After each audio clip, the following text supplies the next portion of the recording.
Motif Irjen Verdi Sambo bunuh Brigadir J sensitif dan dewasa.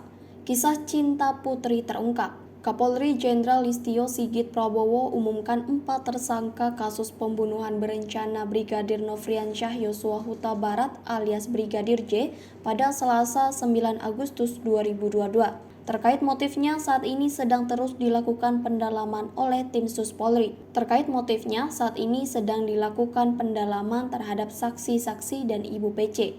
Salah satu diduga putri pemicu utama terjadinya kasus ini, ujar Kapolri. Menteri Koordinator Politik, Hukum, dan Hak Asasi Manusia Menko Polhukam Mahfud MD menyebut motif pelaku tindak pidana atas kasus Brigadir J bersifat sensitif, sehingga hanya boleh didengar orang dewasa. Soal motif biar nanti dikonstruksi hukumnya, karena itu sensitif. Mungkin hanya boleh didengar oleh orang-orang dewasa yang nanti dikonstruksi oleh polisi. Apa sih motifnya? Kan sudah banyak di tengah masyarakat, kata Mahfud MD dalam konferensi pers di Kemenko Polhukam Selasa 9 Agustus 2022 dikutip dari Kompas TV. Barada diperintahkan FS. Pengacara Baradae Deoli Payumara membenarkan kesaksian bahwa kliennya melihat Irjen Verdi Sambo memegang senjata di samping jasad Brigadir Nofriansyah Yosua Huta Barat alias Brigadir J. Baradae mengatakan kesaksian itu sudah dituangkan ke berita acara pemeriksaan atau BAP. Pengacara Baradae yang lain, Muhammad Burhanuddin, mengatakan kliennya sudah beberapa kali di BAP, baik sebagai saksi atau tersangka. Menurut dia, ada perbedaan keterangan antara BAP terdahulu dengan yang terbaru. Kata dia, dalam peristiwa tewasnya Brigadir J, kliennya hanya berada di tempat dan waktu yang salah. Dia mengatakan Baradae hanya bawahan yang menuruti perintah atasan. Dalam BAP sudah diungkap secara terang kejadian yang sebenarnya, kata Burhanuddin. Kepada Tribun News Network, Deoli Payumara menjelaskan bahwa Baradae diperintah oleh atasannya untuk menembak Brigadir J. Tak hanya itu, kata Deolipa, saat kejadian Baradae juga tengah meregang nyawa jika tak melakukan perintah atasannya tersebut. Baradae diperintah menembak, kalau nggak nembak ya ditembak, ujar Deolipa kepada Domuara Ambarita, jurnalis Tribun News Network, Selasa 9 Agustus 2022. Menurut pengakuan kepada Deolipa, saat itu Baradae merasa ketakutan saat menjalankan perintah atasannya itu. Karena jika tak melakukan perintah untuk menembak Brigadir J, justru dirinya yang akan dieksekusi oleh atasannya itu. Tak bisa menolak perintah atasan.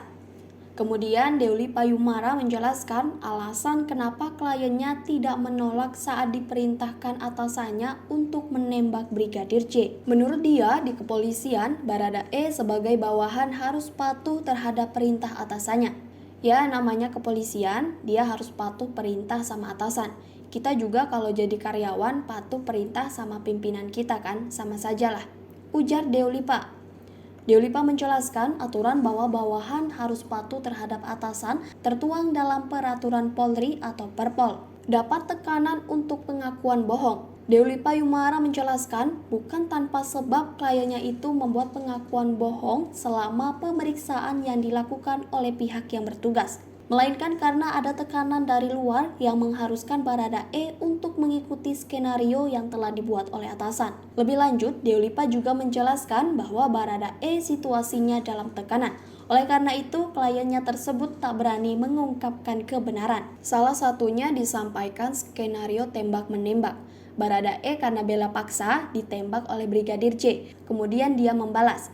Itu salah satunya, ternyata tidak begitu kejadiannya, kata Deolipa. Selain itu, Deolipa juga menjelaskan bahwa sebenarnya Baradae memang bukan polisi yang mahir dalam menembak. Yang kedua, Baradae dibilang jago tembak. Nggak begitu juga kejadiannya. Jadi banyak hal yang tidak konsisten. Ya, kalau kejahatannya begitu, tidak konsisten kalau ditutup-tutupi. Jelasnya, mengenal sosok Putri Chandrawati, istri Kadif Propam Irjen Verdi Sambo yang tengah disorot publik terkait kasus kematian Brigadir J. Istri Irjen Verdi Sambo ini muncul dan menjadi salah satu saksi dalam kasus kematian Brigadir J usai ditembak oleh Baradae. Sebelumnya diberitakan banyak tudingan kematian Brigadir J lantaran ketahuan melecehkan istri atasannya sendiri, Verdi Sambo. Diketahui bahwa Putri Chandrawati merupakan anak seorang Jenderal TNI berbintang 1 atau Brigjen yang telah pensiun. Putri Chandrawati ternyata keturunan asal Bali, namun mengenyam pendidikan sekolah menengah pertama atau SMP di Makassar. Awal kisah cinta Putri dan Ferdy Sambo. Putri Chandrawati dan Irjen Ferdy Sambo disebutkan sama-sama bersekolah di sekolah negeri yang berlokasi di Jalan Ahmad Yani, Kelurahan Baru, Kecamatan Ujung Pandang tersebut. Keduanya sama-sama merupakan lulusan SMP Negeri 6 Makassar tahun 1988. Putri Chandrawati memiliki gelar sebagai dokter gigi. Setelah menikah dengan Irjen Ferdy Sambo, ia melanjutkan karirnya sebagai seorang dokter gigi. Hanya saja ia tidak menekuni profesi tersebut karena memilih menemani sang suami Irjen Ferdy Sambo. Dari pernikahan Ferdy Sambo dengan Putri Chandrawati dikaruniai 3 orang anak yang berusia 17 tahun, 15 tahun, dan 1,5 tahun.